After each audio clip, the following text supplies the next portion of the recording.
নমস্কার বন্ধুরা, taro healing with শ্রীময়ীতে তোমাদের সকলকে স্বাগত জানাচ্ছি। আজকে আমি তোমাদের কাছে আর্কেঞ্জেল এরিয়েলের সম্বন্ধে কিছু কথা তুলে ধরব।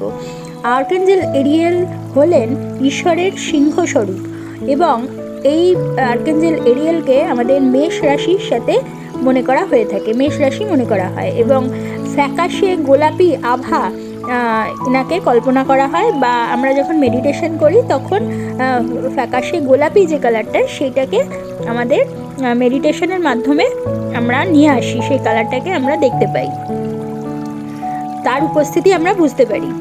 এবং এই আর্কেঞ্জেল এরিয়েল জলবায়ু ও প্রকৃতি রক্ষণাবেক্ষণ করে থাকেন, যাবতীয় পশু পাখি জীবজন্তু প্রাণীর আরোগ্য লাভ করে থাকেন এবং রক্ষা করেন তাদেরকে।